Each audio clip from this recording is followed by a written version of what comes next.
The silent war within. Self-sabotage is not failure. It is fear disguised as logic. A quiet war between who you are and who you are afraid to become. You set goals, make promises, dream of transformation, and yet, at the edge of progress, you pull back. Why? Because part of you fears the very thing you claim to want. This is the enemy within, not your weakness, but your unexamined wounds. You are not broken. You are divided. Carl Jung wrote, "Until you make the unconscious conscious, it will direct your life and you will call it fate." That's the essence of self-sabotage. Unseen inner forces steering the wheel of your life. Modern psychology calls it cognitive dissonance. Ancient wisdom calls it the divided self. In Stoicism, Epictetus said, "No man is free who is not master of himself." And mastery begins with seeing. Before you fix, force, or fight, pause. Ask, who within me is afraid to grow? You might hear the voice of a child still afraid to be seen. You might hear the echo of a parent's criticism or society's demand to stay small. You are not your sabotage. You are the consciousness behind it. And that awareness, once awakened, can become your greatest ally. This isn't about crushing the enemy. It's about listening to it, understanding it, and ultimately reuniting the fractured parts of your soul. The roots of resistance. Self-sabotage doesn't begin in adulthood. It begins in childhood, in the subtle negotiations we make with fear, shame, and love. When you were young, you learned that being fully yourself sometimes brought rejection. So you adapted. You shrank. You hid the wildest, brightest parts of your soul just to belong. This adaptation, once a survival strategy, has become your prison. Modern psychology recognizes this as internalized conditioning. The unconscious patterns formed from early experiences. When you procrastinate, overeat, lash out, or give up, it's not random. It's the body remembering pain. It's the mind protecting you from perceived danger, even when the danger no longer exists. Buddhist teachings say, pain is inevitable, suffering is optional. But we continue to suffer because we haven't examined the source of the pain. In Stoic philosophy, Seneca taught that we suffer more in imagination than in reality. Self-sabotage is often the imagination gone rogue, playing old fears on a loop. What if I fail? What if I succeed and still feel empty? What if I'm not worthy? These thoughts grow roots when left unchallenged. But here's the truth. Your resistance is not rebellion, it is a cry for healing. To overcome self-sabotage, you must go inward. Not to scold or shame yourself, but to witness gently the scared part of you still living in the past. Healing begins when we stop trying to win the war within and instead listen to the wounded warrior hiding behind the sabotage. Self-understanding isn't indulgence. It is liberation. And the deeper you go, the fewer enemies remain. Because the enemy was never outside. It was the child inside still waiting to feel safe enough to grow.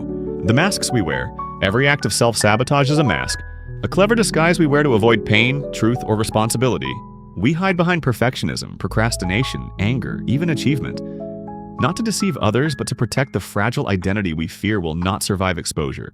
In ancient Greece, the word persona referred to the masks worn by actors on stage.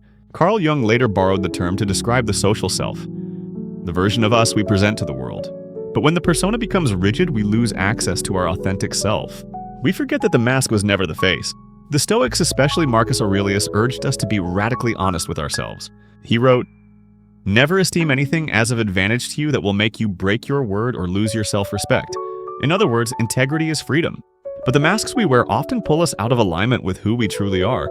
Perfectionism, for example, is not excellence, it is fear wearing a crown. Procrastination is not laziness, it is avoidance dressed as rationality. Addiction is not weakness, it is unhealed pain screaming for relief. When you begin to see your sabotage as a mask, you can ask a deeper question. What is this mask trying to protect? Often it's guarding an inner wound, rejection, abandonment, humiliation. We wear masks because we believe our true self is too much or not enough. But healing begins when we risk removing the mask. When we face the mirror, not to judge, but to meet ourselves. Perhaps for the first time. The path to overcoming self-sabotage isn't through self-denial. It's through self-revelation. You must be willing to peel back the layers until only truth remains. The shadow and the soul. Within each of us lives a shadow, the parts we hide, suppress, or deny. These are not always our worst traits. Sometimes they are our brilliance, our longing, our rage, our softness. Everything we were told was too much or not enough was cast into the dark. And there, it grew teeth. Carl Jung called it the shadow self, the unconscious aspect of the personality we disown. But what is disowned does not disappear. It manifests in sabotage, projection, addiction, and shame. Your shadow is not your enemy. It is your unloved self begging for reintegration. In Stoic terms, this is the part of the soul enslaved to false impressions. Phantasiae, misjudgments about what is good, bad, worthy, or dangerous. As Epictetus said, it's not things that disturb us, but our opinions about them. Self-sabotage often arises from opinions about ourselves. Rooted in the shadow, not the truth. Spiritual traditions across cultures offer the same medicine: integration. In Sufism, wholeness is achieved by embracing both light and shadow. In Christianity, the Desert Fathers spoke of the dark night of the soul, not as punishment, but as purification. In Buddhism, enlightenment comes not by escaping the self, but by seeing through its illusions. To overcome sabotage, you must enter the shadow willingly. Not to battle it, but to befriend it. Ask, what part of me have I judged unworthy? What emotion have I silenced? What desire have I buried? The soul does not demand perfection. It demands wholeness. When you reclaim your shadow, you reclaim your power. You become vast, honest, unshakable. Because nothing sabotages you more than the war you refuse to wage within, and nothing liberates you more than the peace you make with your own soul. The lie of control. Control is the illusion we cling to when we feel powerless. We micromanage, overthink, and force outcomes not because we are strong, but because we are afraid. Self-sabotage often hides beneath the illusion of control. You delay a dream until it's perfect. You abandon relationships before they grow. You don't apply, try, or leap, because you can't control the outcome. So you preempt the failure by ensuring it. The Stoics saw this clearly. They taught dichotomy of control, that some things are within our power and some are not. Epictetus wrote, "Happiness and freedom begin with a clear understanding of one principle. Some things are within our control and some are not. Yet we suffer endlessly by confusing the two." Modern psychology agrees. Control is often a trauma response. Born in childhood when chaos reigned and the only safety was prediction, we learn to overfunction, to perfect, to freeze. Not because it works, but because once it was necessary. But control is a double-edged sword. When you cling too tightly, you strangle your own growth. True healing comes not from domination, but from surrender. Spiritual wisdom echoes this. In Taoism, the Tao flows where there is least resistance. In Christianity, Christ speaks not of power, but of "thy will be done." In Buddhism, clinging is the root of suffering. To overcome self-sabotage, you must release the lie that safety comes from control. Safety comes from trust in yourself, in life, in something greater than your fear. You cannot always control your path, but you can choose your posture. Will you resist life or dance with it? Let go. And watch what your soul can do when it no longer has to drive with the brakes on. Rewriting the inner script. The most dangerous stories are the ones we don't realize we're telling. Every act of self-sabotage is rooted in a story, often silent, subconscious, and inherited. I'm not good enough. I always mess things up. Success isn't for people like me. These aren't facts. They're scripts written long ago, often by voices that were never yours to begin with. Psychologists call this core beliefs. Deep assumptions we carry about ourselves, the world, and our worth.